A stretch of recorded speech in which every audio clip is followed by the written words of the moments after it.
don't know that I ever sit down and explicitly say, now I will write songs reflecting on my generation's feeling of not belonging.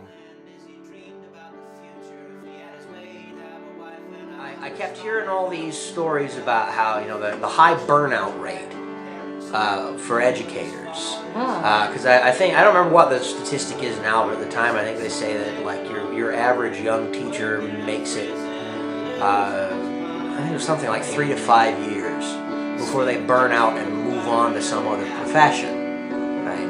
And so, because walking into it, you never think you're going to be one of those statistics, even though the math, points out overwhelmingly you will be. You never think walking into a job like that, well, I'm going to be the guy that burns out. And then suddenly, just a couple years in, I found myself suddenly feeling really burned out, and not just on the job.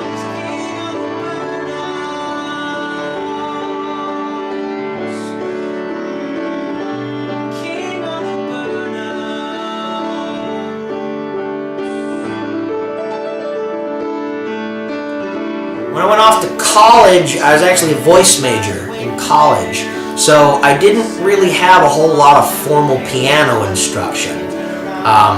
I tested out of most of my piano classes and just kind of carried on from there. But there was one guy that really was really formative, Dr. Michael Galloway, who has since retired and moved on to other things.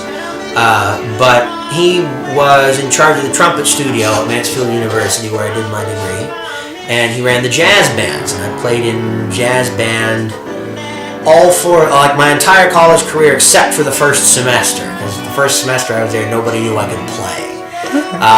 But he was really formative. Just the way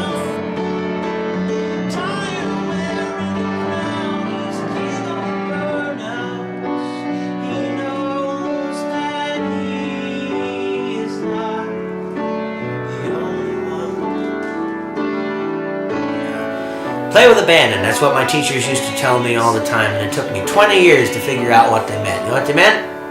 Play with abandon. And it was just like, okay then. But it was this thing where every time you step into the rehearsal and sit down at your instrument, you give it 110%.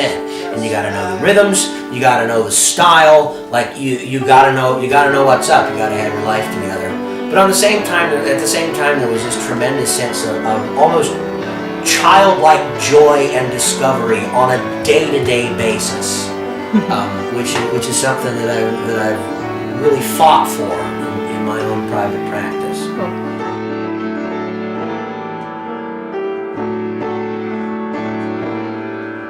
It is almost dawn as the clock cries out, and a man at the end of his road steps down.